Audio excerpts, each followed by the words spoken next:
Sleep changes as we age. It's something we all notice, and it can leave you curious about how much you really need and when's the best time to get it. Well, you're in the right place because figuring this out can help you feel sharper, happier, and more ready to take on your day. Let's chat about it like we're sitting down with a cup of coffee, nice and easy. In this video, we're going to dig into how many hours of sleep you should aim for after 60 and the best times to catch those precious Z's. It's all based on what the experts, like sleep researchers and doctors, have found in studies, so you know it's solid advice. We're not talking guesswork here. This comes from places like the National Sleep Foundation and years of research on how our bodies evolve as we get older. Sleep isn't just about resting your eyes. It's about keeping your energy up, your mind clear, and your mood steady. So let's start with the big one. How much sleep should you be getting each day? According to the experts, after 60, the sweet spot for most of us is still 7 to 8 hours a night. That's right. It's not all that different from what you needed in your 40s or 50s. But here's the thing. Your body might not grab those hours as easily as it once did. Research shows that as we age, our sleep gets lighter and we might wake up more often, maybe to use the bathroom or just because the brain's a little more restless. But those 7 to 8 hours, they're gold.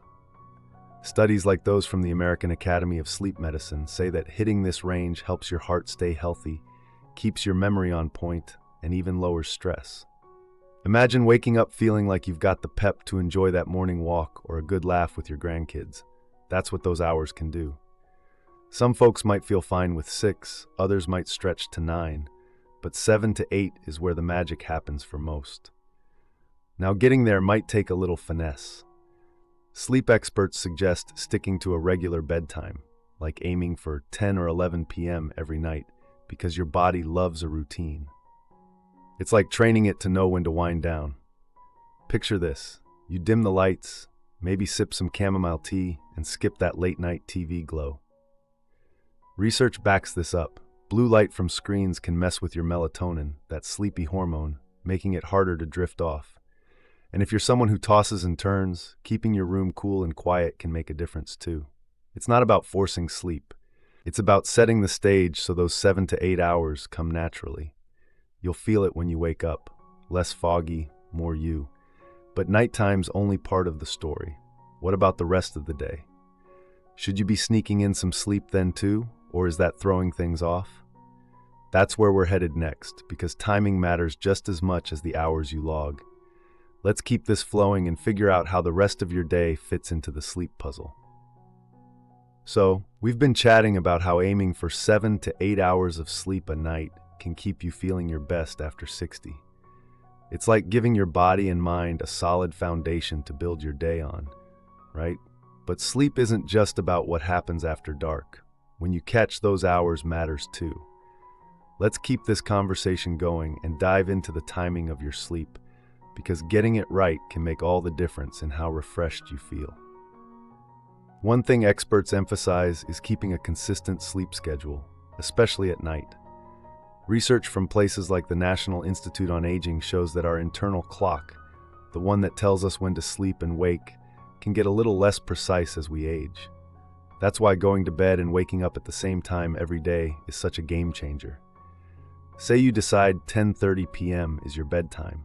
Try sticking to it, even on weekends. It's not about being rigid. It's about helping your body settle into a rhythm. Picture this.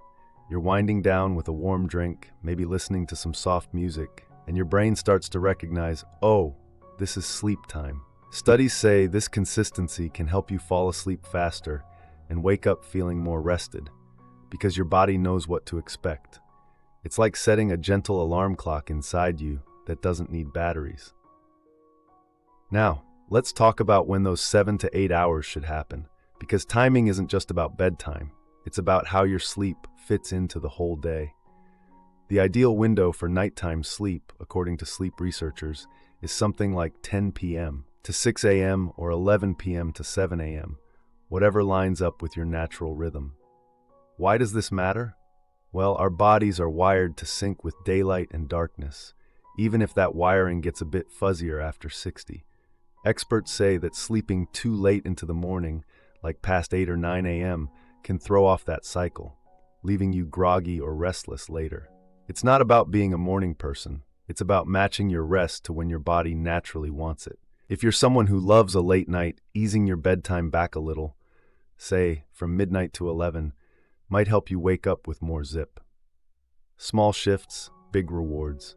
And here's a little tip to make that nighttime sleep even better. Watch what you do in the hours before bed.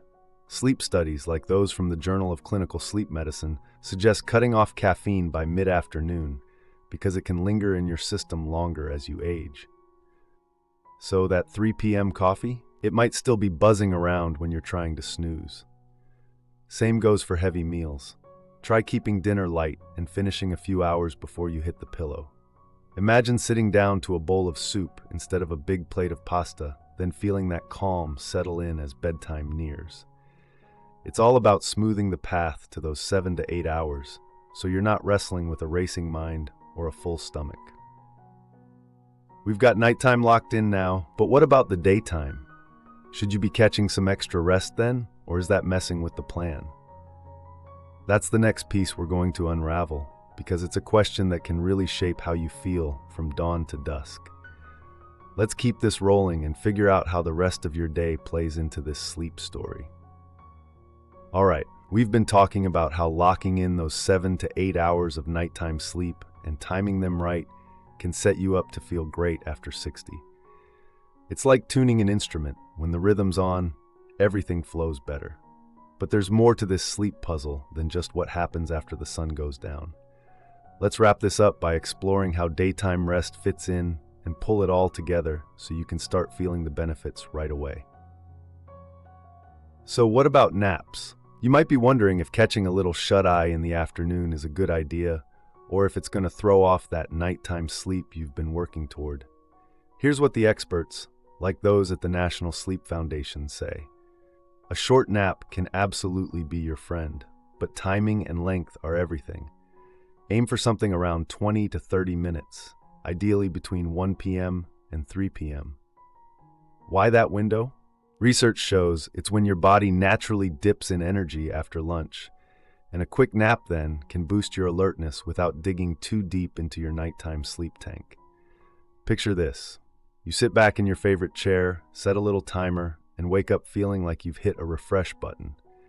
Studies like ones from the journal Sleep back this up, showing that a brief nap can sharpen your focus and even lift your mood, especially as we age when energy can ebb a bit more. But here's the catch. Keep it short and early.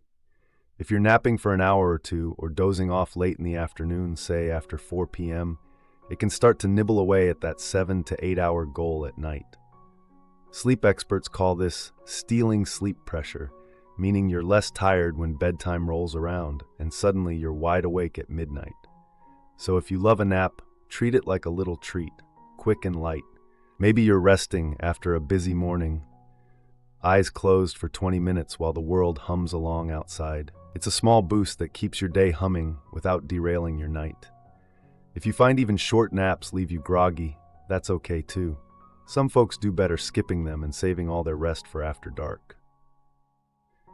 Now, as you weave this all together, 7 to 8 hours at night, a steady bedtime like 10 or 11 p.m., and maybe a quick afternoon nap if it suits you, you'll start to feel how these pieces fit. It's not about chasing some perfect sleep formula. It's about listening to your body and giving it what it needs to thrive.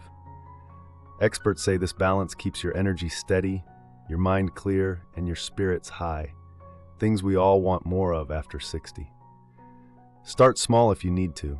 Shift your bedtime by 15 minutes, try a 20-minute nap, and see how it feels. You might wake up one morning and think, wow, I haven't felt this good in a while. That's the goal, right?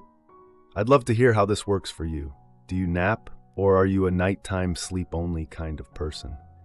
Drop your thoughts in the comments below. It's always fun to swap stories and tips. And if this video helped you figure out your sleep a little better, give it a thumbs up. It helps us reach more folks who might need this too. Oh, and hit that subscribe button while you're at it. We're always sharing simple ways to feel your best at this stage of life. and I'd love to have you along for more. Thanks for hanging out with me. Here's to sleeping well and waking up ready for whatever your day brings.